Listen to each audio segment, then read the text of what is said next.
This is really overwhelming. I was not sure what to expect, but thank you so much for coming out. This book has been a labor of love. It was a project that I undertook with my kids. I'm so excited that my kids are here, and I'm excited to share this with you.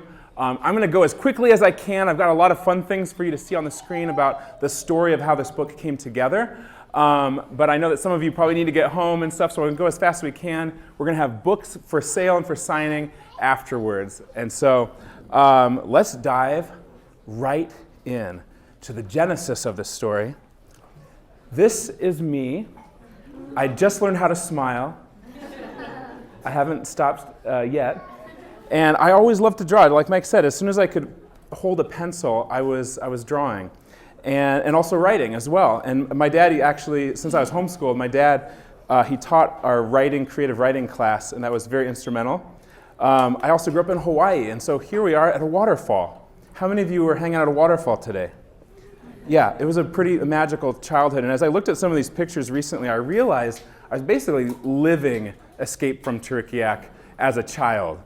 Here's me holding a big amphibian with a dinosaur on my shirt and my hat on backwards like Gus in the book. And so I'm basically I was just living that. I didn't even realize that until the other day. I loved children's books growing up. Here's some of the ones that were instrumental to me. Some of them are filled with all kinds of crazy creatures and adventures. The Biggest Bear is one of my favorite books with black and white images, much like the ones that you see around you. This Tintin comic, who knows Tintin? Anybody? Oh, there we go. Tintin, great French comic from back in the day. The cover of my next book will be inspired by that cover. Who's heard of Frank Peretti, and especially the Cooper Kids Adventure series? We got some nerds, homeschool nerds in the room. Very instrumental, and the Ficus Family Adventures, very inspired by the Cooper Kids Adventure series. And of course, this is the only cover of the Chronicles of Narnia you should ever have, is this crazy, these covers from the 60s, so cool. This is not my first book. Escape from Terikiak is not my first book. When I was 15 years old, I had the opportunity to illustrate a book of a friend's mom. She wrote this poem. It's In View of Miss Muffet. I actually have it right here. In View of Miss Muffet. This is the only copy in existence. It wasn't actually published. But I illustrated the whole thing with Prismacolor colored pencils, and it's still the hardest thing I've ever done. But anyways, that kind of inspired me to really want to do this more as I got older, and kind of got me into graphic design. My first graphic design job at the Hawaii Coral Reef Initiative, I was illustrating a kid's activity book. But let's zoom forward, because you guys, I know you want to get some books and you want to see all the artwork and eat some more food. So this journey of creating Terikiak started in 2018. So that was a while ago, right? Was that 6 years ago? My family was a lot smaller and only had 3 kids. Gus was like a little baby. Megan was just found out she was pregnant. Didn't even know it was a girl yet. And I was just playing around with my kids on a Saturday morning, and they were coming up with all of these crazy creatures, and they basically just invented this wild land of Terikiak. And it was just Jonah and Isaiah. See those cute little guys right there? Look how cute they are. So that's Jonah and Isaiah right around that time. They're even cuter now. It's just a different kind of cute. So here's Jonah. Putting Jonah on the spot. Jonah came up with some of these crazy creatures. The Q wing we see over here became the Kulatius. That's kind of a spoiler alert. We'll talk about that later. He created the Farlang creature. He created the Goomfar, the Tula bear. He created this thing that he called a rumpus bear, but I felt like rumpus was too close to the wild rumpus in the, what's that book called, Where the Wild Things Are? And so we changed it to Rambam later. And a lot of you are wondering where the name came from. Jonah came up with the name, and yes, it was inspired by teriyaki sauce. But it is pronounced Terikiak. Terikiak.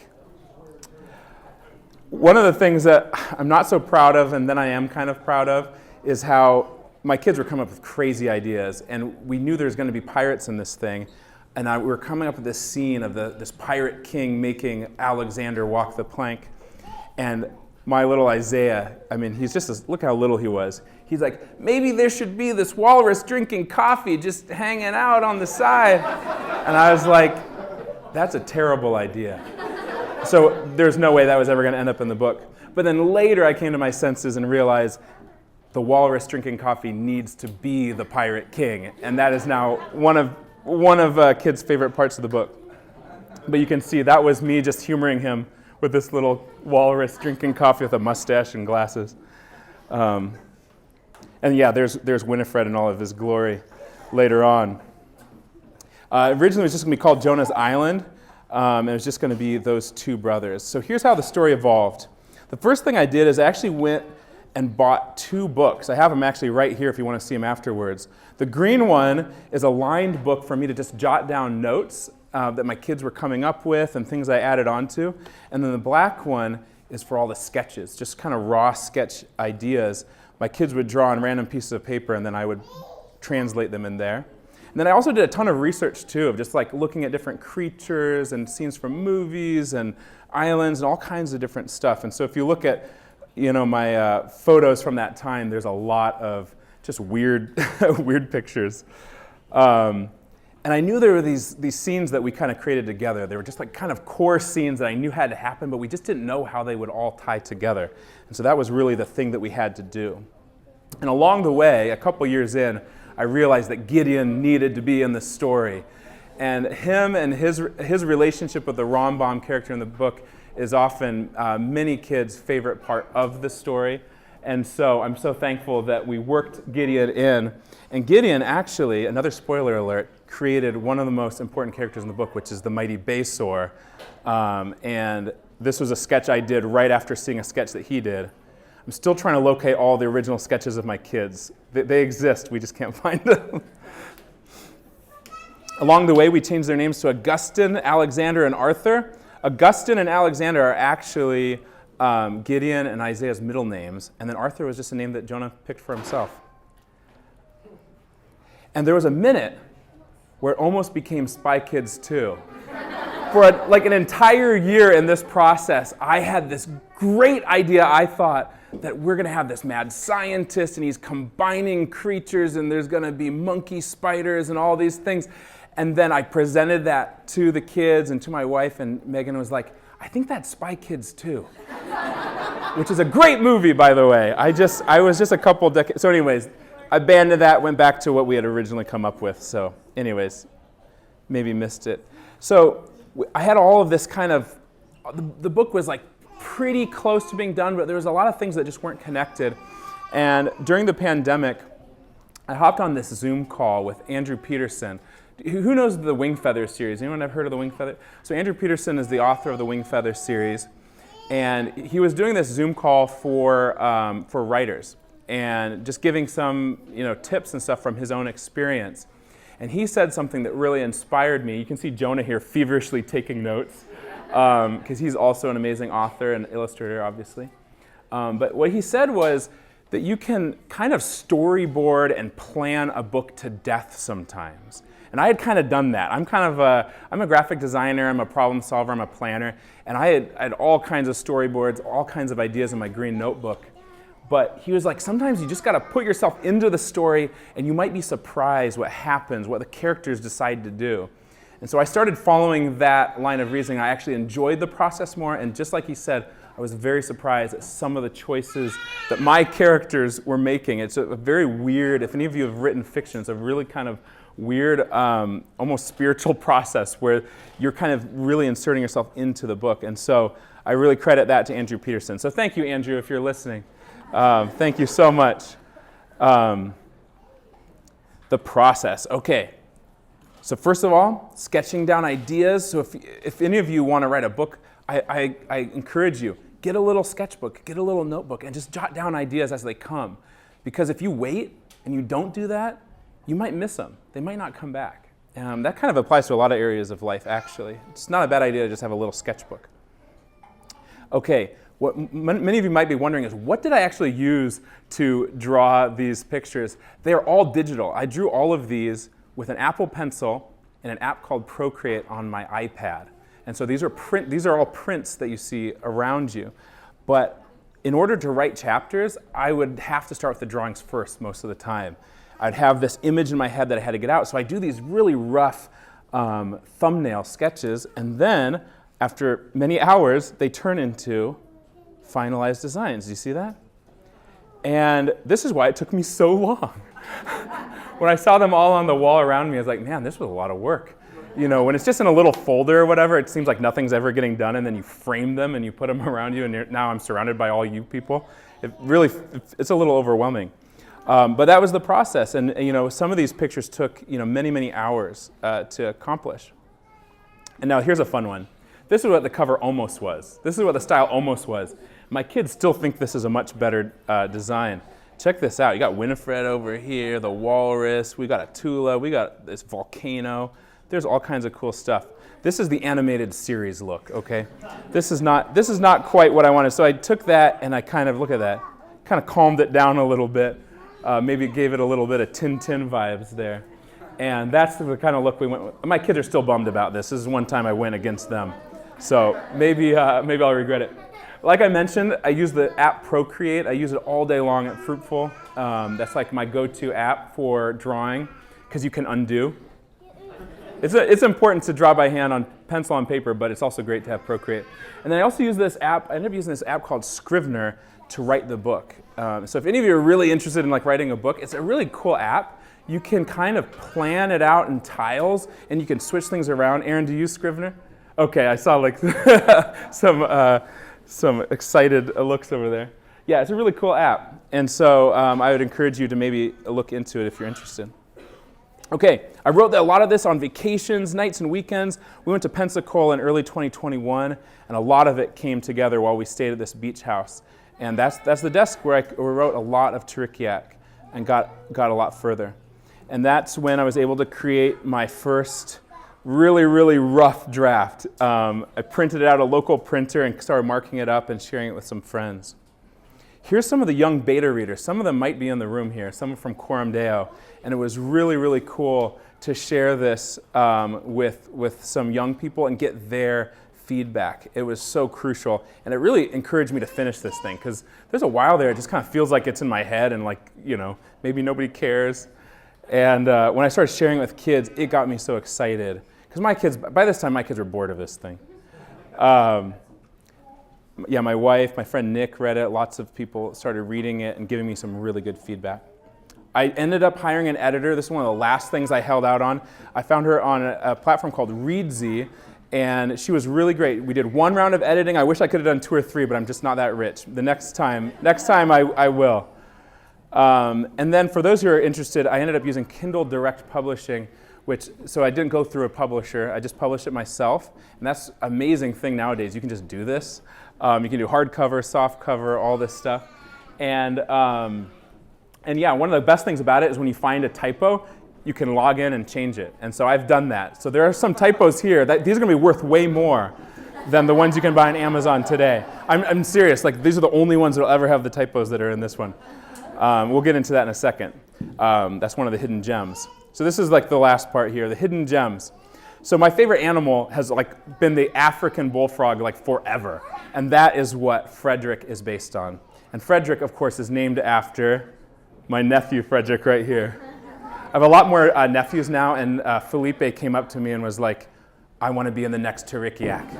It's like, sorry, Felipe. Also, for those of you who have the book, did any of you notice the publisher, the Culatius Press? Culatius is the creature that comes out at the end of the book, and so it's a little bit of an Easter egg there. That's not a real thing, Culatius Press. That's just graphic designers, we make stuff up. Klaus is this character over here is on the far left.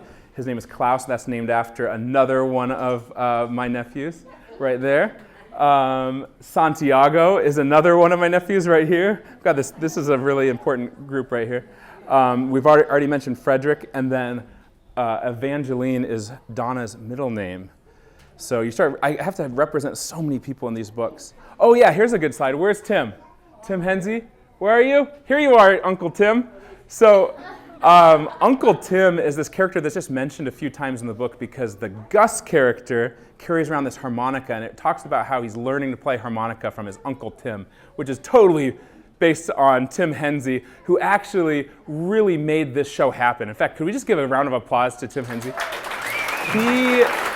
He called me with this idea, and I was just absolutely floored, and he was here like all day on Wednesday getting this thing up. He hand cut the mat board, all the mat before you.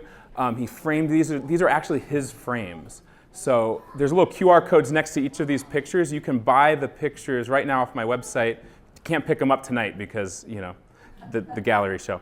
But after the show's done, you can pick them up, and they come with the mat that Tim cut. Don't take the frames, though. Those are his.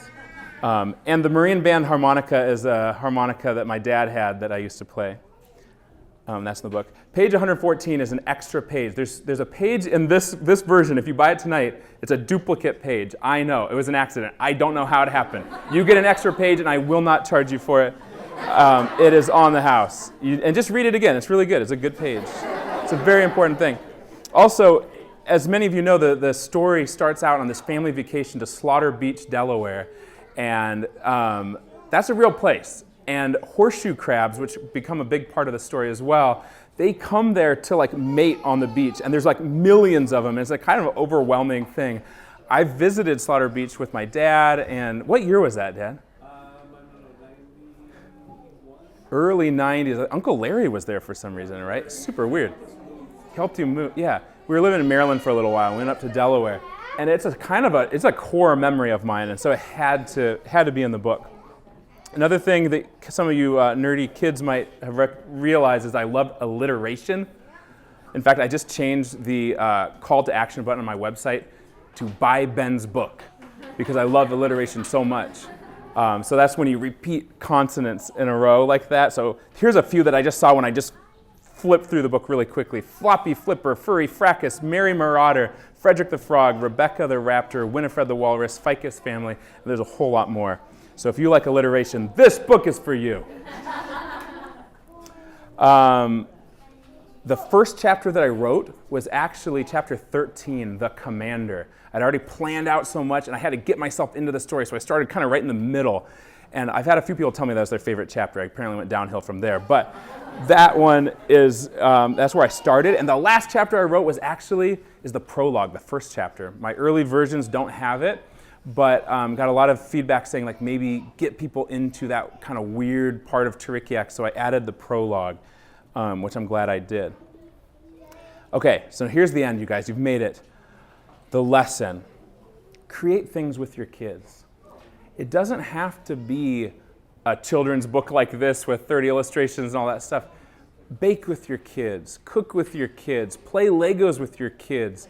I need to probably do that more, actually. Sorry, kids. I've been busy working on this book. But it's so important because one thing you'll notice when you're hanging out with kids is you know how Jesus says you have to kind of become like a kid to, enter the kingdom? I think there's something to that because kids are better at certain things than we are and certain aspects of God. So God, very, very creative guy. He loves adventure. If you don't think God loves adventure, he literally gave us his word in an adventure book series of books and with some of the craziest stories you've ever heard. And so he's always about calling people out of boring circumstances and into crazy adventure. And imagination. There's a book I think it's called Union with Christ. It's like a Coram Deo staple.